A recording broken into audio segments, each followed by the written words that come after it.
Hello friends, C plus plus programming के इस lecture में आज हम लोग बात करने वाले हैं क्लासेस एंड ऑब्जेक्ट्स। ये हमारा है पार्ट 2। पार्ट 1 में हम लोगों ने स्ट्रक्चर सी प्रोग्रामिंग के और सी प्लस प्लस प्रोग्रामिंग के बारे में समझा था। अब हम स्ट्रक्चर जो सी प्लस प्लस का है और जो क्लास है उसके बारे में समझेंगे।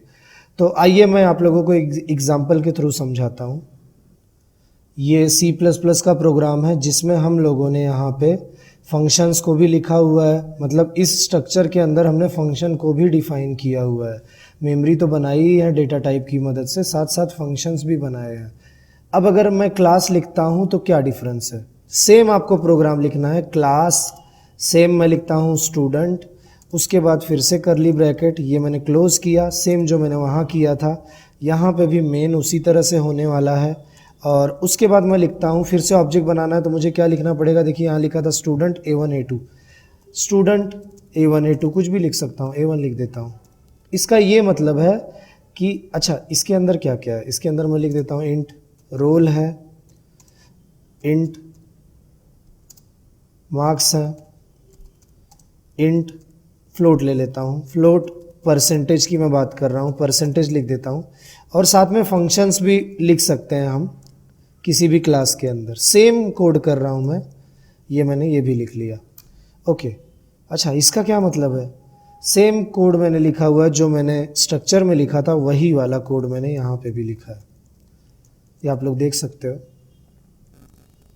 बस, तो इसका क्या मतलब है? इसका ये मतलब है आपने फिर से यही वाला ब्लॉक फिर से बना लिया है। मैं लगे तो इसी ब्लॉक को फिर से कॉपी करता हूँ और यहाँ लिख देता हूँ ये। लेकिन इसमें क्या क्या? रोल मार्क्स परसेंटेज और डिस्प्ले।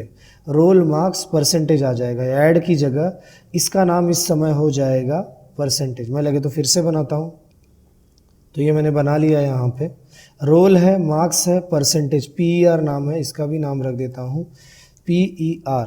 ओके, ये भी रख दिया।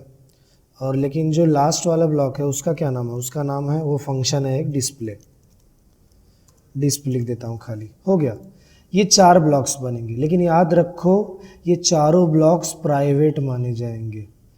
क्लास जब हम बनाते हैं तो क्लास के जितने भी मेंबर्स होते हैं, ये जितना भी ब्लॉक्स बना हुआ है पूरा प्राइवेट है। ये बाय डिफ़ॉल्ट प्राइवेट होते हैं, इन्हें कोई एक्सेस नहीं कर सकता। इसका ये मतलब है अगर आप मेन बना रहे हो, मेन के अंदर आप अगर मेमोरी बनाते हो A1 नाम का ये ब्लॉक, तो ये प्राइवेट है। मेन इसके अंदर डेटा को रख ही नहीं सकता। अगर मैं लिखता हूँ प्रोग्राम में A1 के अंदर A1 डॉट डॉट लगा के लिखता हूँ रोल, रोल में रख दिया जाए 10 तो आ जाएगी एरर। यही लाइन अगर मैं यहाँ स्ट्रक्चर के लिए लिखता हूँ तो कोई प्रॉब्लम नहीं, क्योंकि बाय डिफ़ॉल्ट सब कुछ पब्लिक होता है। तो एक्सेस स्पेसिफायर्स की एक कंसेप्ट है सी प्लस प्लस में। टोटल 3 एक्सेस स्पेसिफायर्स हैं जिन्हें हम डिटेल में आगे के वीडियोस में पढ़ेंगे। लेकिन वो 3 कौन कौन से मैं आप लोगों को बता देता हूँ। एक होता है पब्लिक, एक होता है प्राइवेट और एक होता है प्रोटेक्टेड। अगर हम यहाँ कुछ ना लिखें तो ये सारे प्राइवेट माने जाते हैं, तो इन्हें कोई एक्सेस नहीं कर सकता। ये लाइन पे एरर आ जाएगी। तो करना क्या है? बस आपको सिंपली यहाँ लिख देना है पब्लिक और कोलन लगा देना है। इसके वजह से क्या हो जाएगा, ये सबके जितने भी ब्लॉक्स हैं, मैं मतलब ये जितने भी ब्लॉक्स हैं, पहला, दूसरा, तीसरा और ये चौथा वाला, ये इतना बड़ा, तो ये सबके सब पब्लिक हो चुके हैं। अब मैं उनमें डेटा रख सकता हूँ, एक्सेस कर सकता हूँ। और जो पहले स्ट्रक्चर का यूज़ करते थे, ये सिक्योरिटी यहाँ नहीं मिलती थी। सिक्योरिटी ना मिलने की वजह से स्ट्रक्चर में प्रॉब्लम ये आ रही थी कि जब भी मान लेते हैं कंपनी में 2 लोग काम कर रहे हैं, एक मेन बना रहा है और एक क्लास बना रहा है। जो मेन बनाता था वो लिख देता था स्टूडेंट A1, मतलब जिसने क्लास बनाई है उसको ये यूज़ करता था और उसमें डेटा को रखता था। लेकिन जो क्लास बनाता था वो ये चाहता था कि ये जो यूज़र 2 है वो इसे यूज़ ना कर पाए, मेरे ब्लॉक्स को जो भी मैं बना रहा हूँ। तो इसने क्या किया, यहाँ पे जब C++ बनाई जा रही थी तो इन्होंने क्या किया, यहाँ पे एक्सेस स्पेसिफायर्स की कंसेप्ट को ऐड किया और यहाँ पे एक्सेस स्पेसिफायर्स बनाए गए, ताकि पब्लिक कर देने से ये सारे ब्लॉक्स पब्लिक माने जाएंगे। ऐसा यूज़र चाहता है तो पब्लिक है, अगर वो ये नहीं चाहता तो प्राइवेट। तो आप लोग सोचोगे जब बाय डिफ़ॉल्ट प्राइवेट है तो ये कीवर्ड आया ही क्यों, जब सब कुछ बाय डिफ़ॉल्ट हाँ, मान लेते हैं आपको मार्क्स को प्राइवेट रखना है, मार्क्स को, तो उसके ऊपर ये जो जगह दिख रही थोड़ी सी, उसके ऊपर यहाँ लिख दो आप प्राइवेट, आपका मार्क्स जो है वो प्राइवेट हो जाएगा, इससे आपका मार्क्स प्राइवेट हो गया। यहाँ पे ये लाइन बीच में आ गई, अभी तो थोड़ा साइड में लिख रहा हूँ मैं, ये काम मैंने कर दिया। तो इससे ये हो गया कि मार्क्स प्राइवेट हो गया, परसेंटेज भी प्राइवेट, डिस्प्ले भी। तो फिर मार्क्स के बाद फिर से लिख दो पब्लिक, तो ये काम भी पूरा हो जाएगा।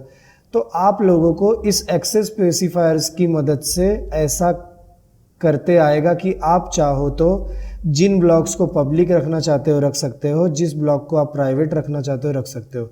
ये एक क्लास है, उसके अंदर के मेंबर्स कौन कौन से, रोल एक मेंबर है, उसके बाद परसेंटेज भी एक मेंबर है, मार्क्स भी और डिस्प्ले भी एक मेंबर है। तो ये मेंबर्स हैं, मेंबर्स को आप चाहो तो पब्लिक, प्रोटेक्टेड, प्राइवेट रख सकते हो।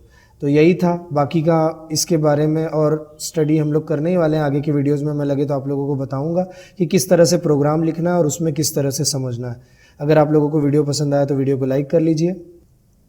अगर अभी तक आप लोगों ने मेरे चैनल को सब्सक्राइब नहीं किया तो चैनल को भी सब्सक्राइब कर लीजिए। मेरा फ़ोन नंबर है जिस पे आप मुझे कॉल करके भी आपके डाउट्स पूछ सकते हो। ये मेरा फेसबुक का पेज है जिसे आप लोग लाइक कर सकते हो और आप मुझे इंस्टाग्राम पे फॉलो कर सकते हो। Thank you.